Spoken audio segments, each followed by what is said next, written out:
창업 컨설턴트 함께하겠습니다. 안녕하세요. 네, 안녕하세요. 네. 자, 우리가 이 시간을 통해서 참 다양한 창업에 대해서 알아보고 있는데 오늘 또 어떤 소식일지 기대가 됩니다. 소개해 주실까요? 자, 이번엔 2024년 14기 청년 창업 사관학교 모집 공고를 소개해 드리겠습니다. 지난 시간에 청년 창업 사관학교에 대해서 언뜻 듣긴 했는데 다시 한번 좀 정리해 주실까요? 중소기업공단에서 지원하는 기술 창업 위주의 만 19세 이상, 만 39세 이하의 청년 창업자를 선발하여 입소 및 준 입소하여 교육시켜서 졸업 후 창업 전 과정을 일괄 지원해주는 학교를 말합니다. 방금 입소와 준 입소 이렇게 나눠서 얘기해 주셨는데 이게 어떻게 구분이 되는 건가요? 예, 입소와 준 입소는 창업 활동을 수행하는 장소에 따라 구분됩니다. 입소는 청년 창업 사관학교 내 마련되어 있는 개별 창업 공간에 입주하여 사업화를 추진하는 것을 말합니다. 청년 창업 사관학교별 허용 공간 이내 최대 4석까지 제공이 가능합니다. 준입소는 자체 사업장에서 창업 활동을 수행하는 것을 말합니다. 청년 창업 사관학교가 별도로 정하는 기준에 따라 주 1회 이상 출근하는 것을 말합니다. 따라서 입소와 준입소는 창업자가 어디서 창업 활동을 수행하는지 따라 다르며 교육 내용이나 지원 프로그램은 차이가 없습니다. 그럼 지난해에 비해서 좀 달라진 사항들이 좀 있습니까? 예, 세 가지 정도 됩니다. 첫 번째는 지원 기업 수가 증가했고, 두 번째는 민간 주도형 청년 창업 사관학교가 별도로 운영됩니다. 세 번째는 사업화 자금 지원액이 확대됐습니다. 첫 번째로 지원 기업 수 증가는 2024년에는 청년 창업 기업 850개를 선정할 계획입니다. 이는 2023년보다 지원 기업 수가 증가한 것이고요. 두 번째는 민간 주도형 청년 창업 사관학교를 운영합니다. 2024년에는 직접 투자 기능이 있는 민간 창업자 엑셀러레이터가 투자 유치까지 책임지고 보육하는 민간 주도형 청년 창업 사관학교가 별도로 운영됩니다. 이는 2023년과 비교해서 새로운 시도이죠. 세 번째는 사업화 자금 지원액이 확대됐습니다. 세계 글로벌 창업 사관학교의 경우 사업화 자금액이 2023년도 5천만 원에서 2024년 1억 5천만 원 한도로 확대가 되었습니다. 기업 수도 증가가 됐고 지원금도 확대됐다는 말씀이신데 그럼 기존의 청년 창업사관학교와 또 민간 주도형 청년 창업사관학교의 차이점도 좀 있을 것 같은데 어떤 점이 좀 다른가요? 선발 권한과 운영 형태가 다릅니다. 기존의 청년 창업사관학교는 보육생의 선발 권한이 중소벤처기업진흥공단에 있었습니다. 반면에 민간 주도형 청년 창업 사관학교는 투자 재원과 사업화 지원 역량을 갖춘 민간 운영사가 우수한 청년 창업자를 직접 선발하고 교육 코칭부터 투자 유치 과정까지 책임집니다. 운영 형태도 다른데요. 기존의 청년 창업 사관학교는 중소벤처기업진흥공단이 운영하거나 민관 협력형으로 운영됩니다. 반면에 민간 주도형 청년 창업 사관학교는 직접 투자 기능이 있는 민간 창업 기획자 엑셀러레이터가 투자 유치까지 책임지고 지원합니다. 그럼 선발 인원과 지원 대상 또 지원 방법은 어떻게 됩니까? 2024년은 선발 인원 850명을 선발할 예정이며 지원 대상은 39세 이하의 창업 기업의 대표는 예비 창업자와 창업 후 3년 이내의 분들로 고용 및 부가가치 창출이 높은 기술 지향 업종을 지원합니다. 지원은 2월 5일 날 마감을 합니다. 지원 방법은 창업넷에 들어가셔서 관련서를 다운받으셔서 정해진 양식의 사업계획서와 함께 제출을 하시면 됩니다. 네, 다음 주 2월 5일까지 신청하시면 될 것 같고 39세 이하의 청년이라고 하셨는데 그럼 39세 이하면 누구나 지원이 가능합니까? 아닙니다. 국세 또는 지방세를 체납했거나 신용 회복 중인 사람, 다른 창업 지원 프로그램을 이미 받거나 임금 체불이 있는 경우, 지원 대상 업종, 즉 주류나 무도장을 운영 중인 경우는 안 된다고 합니다. 그 외에도 중소기업 청장이 안 된다고 하는 사람의 경우는 안 된다고 합니다. 중소기업 청장이 안 된다고 하는 사람의 경우는 안 된다. 그럼 청년 창업사관학교에서 어떤 지원을 해주는지도 좀 짚어볼까요? 우선 사업비 지원, 창업 공간 마련, 창업 교육, 창업 코칭, 연계 지원, 글로벌 지원 등등이 있습니다. 내용을 많으니까 줄여서 선발, 창업 교육, 창업 코칭, 사업화 평가, 후속 연계 지원 등으로 나누어서 소개를 해드리겠습니다. 그럼 어떤 과정을 통해서 선발되는지 그 내용도 좀 짚어주시죠. 우선 K-스타트업 홈페이지에서 온라인으로 신청을 하시면 서류 심사를 하는데 이때 1.5에서 2배수 내외로 선정을 해서 청년 창업자 역량 및 기술성 개발 능력을 평가합니다. 심층 심사에 가서는 교육 및 코칭, PT 평가를 하고 파업화 계획 및 사업비 추계 등을 고려합니다. 최종 합격자는 사업 운영회에서 합니다. 합격을 하신 분들에는 입교를 하고 협약을 체결하죠. 앞서 교육 내용 중에 창업 교육이 또 들어가 있다고 하셨는데 정확히 어떤 내용을 가르쳐 줍니까? 우선 기업가 정신, 창업 실무 교육 등을 교육하는데 기업가 정신은 기업가로서 알아야 하는 마인드를 교육시키는 것으로 창업 교육에서 가장 중요한 과정이라고 할 수 있습니다. 창업 실무 교육에서는 크게 두 가지로 나누어지는데 제품 개발 및 시제품 제작과 제품 판로 확보로 나눌 수 있습니다. 좀 더 구체적으로 예를 들어서 설명해 주시면 이해가 좀 빠를 것 같습니다. 이때 제품 개발에서 가장 중요한 점이 고객 지향 제품을 개발하는 방법을 알려줍니다.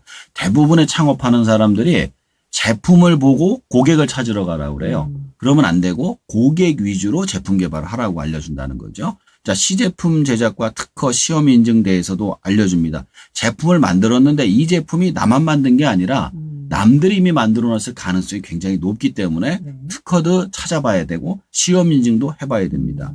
제품 판로 확보의 경우 고객 창출 마케팅 전략, 글로벌 사업화 전략, 글로벌 마케팅 및 판로 개척에 대해서 교육하죠. 요즘은 국내 시장뿐만 아니라 아예 세계 시장을 목표로 해가지고 마케팅을 가르쳐 주는 겁니다. 이때 교육 이수학점을 중간평가 및 성공평가에 반영하게 되어 있습니다. 그러니까 여기도 대학교처럼 학점이 있는 거예요. 그 학점이 어느 이상 돼야지 졸업도 할 수 있고 그게 아주 높으면 1억 이상까지도 지원을 받을 수 있는 겁니다. 공부 열심히 해야 되잖아요. 그렇죠. 네. 그럼 창업 코칭은 어떤 방식으로 이루어집니까? 이 교육하고 코칭은 조금 다릅니다. 사업화 코칭은 크게 내부 전문가와 외부 전문가로 나누어서 코칭을 받게 되는데 내부 전문가들의 경우 코칭 전담 교수와 전문 의원으로 이루어져서 나누어지는데 코칭 전담 교수의 경우 사업화 코디네이터를 맡으며 전문위원의 경우 사업비 집행관리 등을 통해 스타트업 클리닉이라는 이름으로 이루어지게 됩니다. 외부 전문가의 경우 특화 코칭을 하는데 마케팅, 회계세무, 경영관리, 자금조달, 지식재산권, 시험 인증 등등을 코칭을 받게 됩니다. 그 외에도 네트워크를 바탕으로 전문가 단체와 유관기관과 협업을 통한 다각화 코칭을 지원합니다. 그러면 사업화 평가는 어떤 식으로 또 이루어지는지도 궁금하네요. 자, 이것도 구체적으로 잘 되어 있는데요. 첫 번째 창업활동 보고서 평가가 있습니다.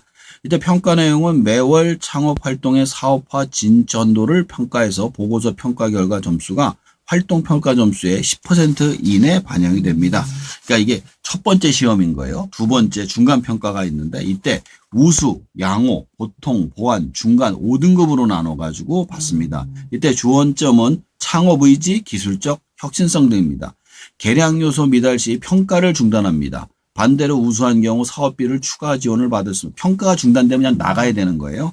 세 번째 성공평가가 있는데 최종평가로 우수, 양호, 보통, 퇴교 4등급으로 나눠져 있습니다. 이때 주안점은 창업 전년도, 제품 완성도 등 성과입니다. 평가 등급이 우수한 경우 청년 전용 창업 자금 등을 우선 지원받을 수 있는 자격이 부여되게 됩니다. 그럼 사업비가 지원된다고 말씀하셨는데 얼마까지 지원이 되는 건가요? 정부 지원금이 나오는데 지원 한도는 최대 1억 원 이내입니다. 아까 글로벌 같은 경우는 1억 5천까지 지금 늘어난 상태고요. 총 사업비의 70%까지 지원이 된다고 합니다. 1차 지원금의 경우 입교 시 일부 지원이 되며 2차 지원금은 중간평가에 따른 차등 진급이 됩니다. 사용 용도는 기술 개발 및 시제품 제작비, 기술정보 활동비, 지재권 취득비, 마케팅비에 쓸 수가 있습니다. 이때 사용되는 부가세 및 관세 등은 정부 지원금 대상에서 제외가 됩니다. 한마디로 부가세 및 관세는 내가 내야 되는 거예요.